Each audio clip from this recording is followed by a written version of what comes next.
Yeah, I am the mother of 7 children, actually, and Adria was my 6th. Her delivery wasn't anything any more memorable than the others, except it wasn't more difficult, it was just a bit more sensational. She was the second of my IUD failures. You know those little things that the statistics say 98% effective? You worry about those other 2%? We're good at that. Anyway, we had a lot of discussion, of course, my husband and I, can we really manage 6 kids? And there's a lot of discussion goes into that, but then we kind of did the rollover. So they all rolled over and another one joined the heap and on we went. Yeah, it was a big, happy family. But anyway, the pregnancy proceeded completely normally. There was no problems of any sort. We had amniocentesis, and we had the ultrasound. Everything was completely normal. The doctor agreed we're completely normal. Everything proceeded normally. And on the night of June the 6th, D-Day, 1983, Adria decided it was time to make her move. So my water actually broke at home. It's the only one of my 7 pregnancies where the water broke on its own. It happened on its own at home, and it was a big mess. So that's why she did that. We went and said goodnight to all the other siblings. It was pretty late. We woke them up and told them we were leaving, called in the neighbor and did all the things you're supposed to do. It was a completely fine weather. We drove to the hospital. There was hardly any traffic, and everything went completely normally. We checked into the hospital to the maternity department, and there was our first hiccup. In those days, they let you go late. As she was just mentioning, my first baby was just about 4.5 weeks late, but that was 1972, and your first baby, we don't interfere. That's completely normal. You just you go with your body, as someone else was saying. So the Adria was 3.5 weeks late when we went into the hospital.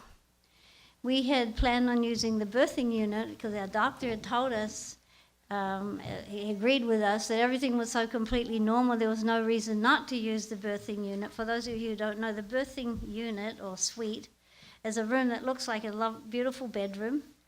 The bed, the bedside tables, a television, chest of drawers, a bathroom right off the edge of it, and even an extra bed that your husband can stay in if you've got a long wait in there.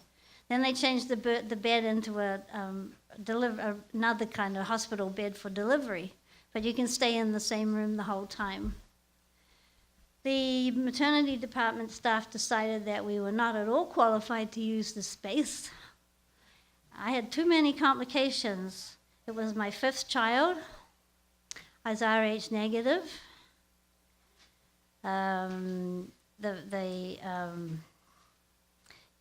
What was the 4th one? I can't remember. But anyway, the last factor was that I was 3.5 weeks overdue, or past the due date. I wasn't really overdue. But anyway, they said all those factors meant that I couldn't do it. I was Rh negative. Did I say that? Anyway. So they said, we can't use that unit, and I was at that time pretty into labor, and we weren't about to have a discussion. So we got admitted to the labor and delivery department. The labor room is one room that's pretty much made of stainless steel and very sterile.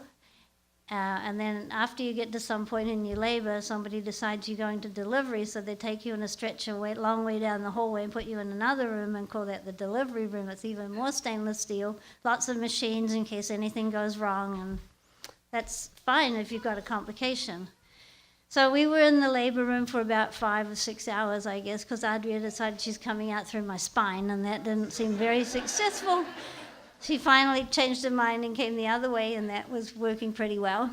So the maternity department people decided it was time to move down the hallway. So that meant getting out of the bed and up onto a stretcher. Now, a stretcher's about 7 feet long, I guess, and has, just like the ones in the ambulances, they have side rails that tip up. They're not very wide. The side rails tip up, and they're like double bars on them. So I got under the stretcher. My husband was at the top because I always put the guys at the top out of the way. And just as I got on, I felt some pressure. That was a little unusual, but okay. My husband tells me at that time he was keeping me on the bed because I'd pushed up over the edge of it. So we went out. As we got into the hallway, there was more pressure, and the baby was born. It was I hadn't expected that to happen, but she was born. Now the maternity staff were saying, don't push, we're nearly there, just wait a bit, don't push, we're going. And I'm saying, the baby's born, don't push, just wait, no, the baby's born. Now this time, I could feel the baby sloshing around between my knees. So then I suddenly had this picture of her sliding out under the rails on the stretcher. So I had to put my feet together, put my knees down as flat as I could get them, and kind of made a little bowl in the middle. So there she was, sliding around. And they were still telling me not to push, but somehow or other my husband, who was keeping me on the top of the stretcher, managed to communicate, and somebody lifted up the blanket and said, oh, she's right! Big deal. The baby was born. So then there was deathly silence. This I will remember forever. There was complete silence after all the commotion and getting me out and don't push and yelling. There was deadly silence while they said, I'm not sterile. So we went round the 4 or 5 people who were there saying they weren't sterile. Meantime, the baby's sloshing around. So then some nurse came down, an older woman came down the hallway trying to find out what on earth all the fuss was about. They told her.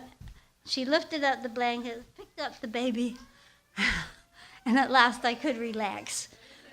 So off we went, all of us, down to the delivery room. It was a little late for that, but anyway.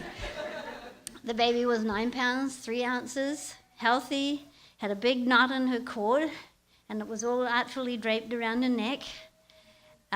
She should never have made it to the due date, let alone 3.5 weeks later. But, the best laid plans, and as simple as they can be, can just go out the window in the flash of an eye. So everything was fine. We had a great delivery, and she's a wonderful mother of 4 now. Thanks.